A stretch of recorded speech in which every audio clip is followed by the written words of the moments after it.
Hello, kia ora, I'm Philip Duncan. Thanks for joining us for our Tuesday weather update. January the 31st, the last day of January, and more of the same unsettled weather is coming back to the top of the country. We've got a little bit of good news in there. It's a bit broken up at the moment, so we're not seeing quite so much of the widespread rain, but we are seeing some heavy downpours in some northern parts of Auckland and around Northland, and a lot of wet weather out at sea that's sort of about to slide in. So this is the narrow atmospheric river we've been talking about. It's coming out from this very tropical area up here, and it's feeding into this narrow line, and this low pressure system just off Cape Reinga is helping to sort of pull it down. And it's not moving through very quickly because this big blocking high to our east is holding it up. But the good news is the high is weakening and the low is about to as well. So this system is going to fall apart at some point, but not until tomorrow and the day after. We've still got severe weather risks for today. So we're tracking heavy rain moving down, and it's not necessarily widespread. It could be some new places that get it this time. The wind flow is a little bit different to where it was on Friday. And I think I said yesterday, every severe weather event is unique like your fingerprints. Sure, at a quick glance, they kind of look the same, but when you compare them with your friends closely, you can see they're different. So this is looking remarkably similar to last Friday, but when you take a much closer look, you can see a few little differences. So we'll try and explain that for you. Taking a look here at the animated wind map, this is a better version of it, slows it down, and you can see where the moisture is. So this is the big tropical plume to the north. Also, by the way, Australia getting plenty of wet weather and humidity in the north up there. This low is the one that is helping to drag it down from the tropics, and that's the atmospheric river. Sort of has a V shape to it, and it kind of falls into this valley in the sky, if you like.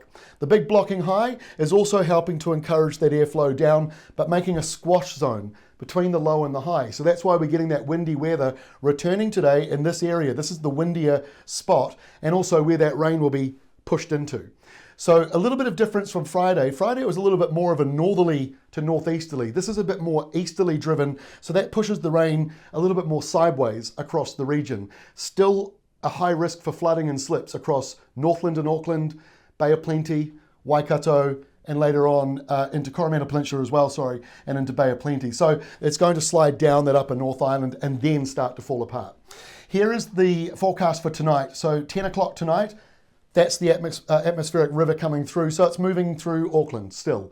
It's already falling in parts of Auckland now, so it's a day-long event for some areas. For others in the south, it may not be so bad. Rainfall totals are lower the further you sort of head down for most places. You could still get, because of the instability, you could still get a localized heavy downpour that's more than what is forecast in your local weather watch or rural weather prediction. And then this system overnight moves a lot further down into Bay of Plenty. Also, we're seeing some showers and downpours around the interior of the South Island, and a low over here near Sydney. Going into Wednesday morning, so the low in the Tasman starting to break apart, and that means conditions are easing further to the north, and the high is just allowing this system to move further eastwards. Very slowly though. So you still got the humid area of rain, heavy falls coming through here and there. It may not be as prolonged for some as it was last Friday, but for others it might be a bit wetter. That's why we're saying it's shifting around a wee bit. It's a unique new system. And a few heavy falls on the western side also of Waikato to be aware of. Because, as I say, the further south you go, generally it's drier, but because of this northeast airflow, that might see some big downpours forming along that western side later on, or in the morning or during the day. So just be aware of that. You can track them on the rain radar so you don't necessarily miss them. By the end of Wednesday, that heavier rain moving further along and drying out in Northland, easing in Auckland, the winds are easing as well, and the low in the Tasman getting very messy and mixing with other stuff down here in the Southern Ocean.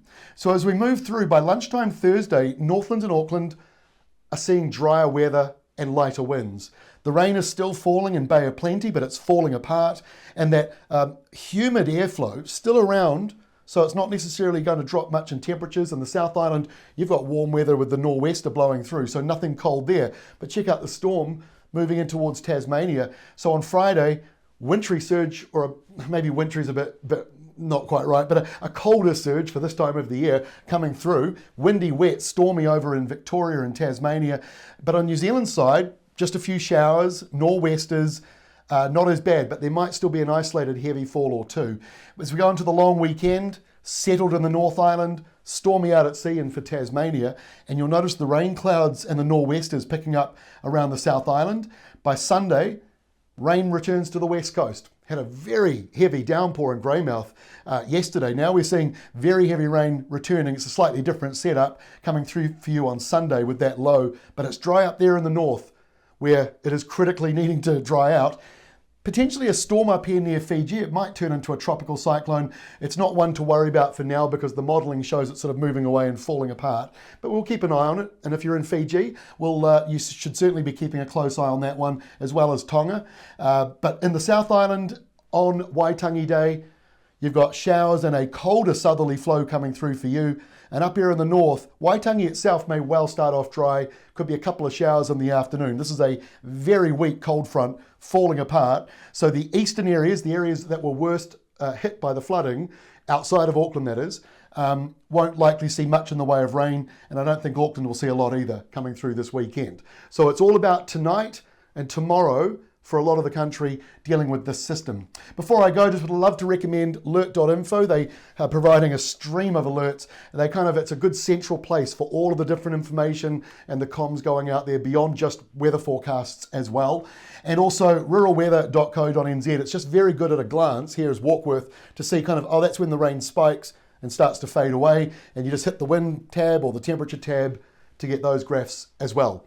That's all from me. We'll see you again tomorrow, Wednesday, with our next update and also Climate Watch as we cover the month of February. Hopefully we've got some good news. I know that you want it. That is all from me. We'll see you then.